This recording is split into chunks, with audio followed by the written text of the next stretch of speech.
l'ovulation. Pour réaliser une fécondation in vitro, la femme doit réaliser une stimulation hormonale grâce à des injections quotidiennes durant environ 2 semaines.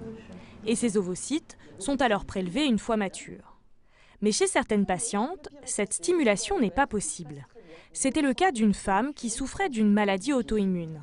Sa pathologie a provoqué une ménopause précoce et ses ovaires étaient résistants au traitement. Cette femme-là n'avait plus de règles à cause de sa maladie auto-immune, donc des anticorps qui agissaient contre ses ovaires et qui ont détruit son stock d'ovules. Il se trouve que dans la première phase de cette pathologie, pouvaient rester quelques ovules visibles à l'échographie. On s'est dit, bon, on va essayer de stocker à partir de ce qu'on voit, sans stimulation, en prélevant des ovules immatures.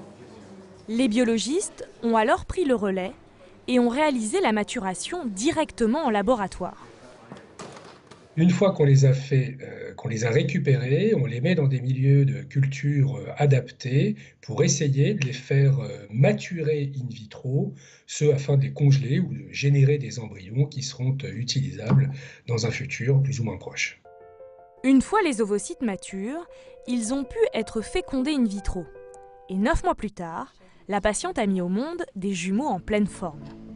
Si cette technique apporte des solutions dans certains cas d'infertilité, elle ne remplacera pas la stimulation hormonale classique. La technique de maturation in vitro, elle a été testée chez des femmes infertiles et elle est moins efficace clairement que la stimulation ovarienne. Donc cette technique de MIV, elle ne s'appliquera que dans les cas où on peut la faire et surtout dans les cas où on ne peut pas faire la stimulation ovarienne, soit parce que les femmes ont une contre-indication à la stimulation, soit parce qu'elles ont une incapacité de répondre à cette stimulation, parce qu'elles ont les ovaires qui sont partiellement résistants pour telle ou telle raison.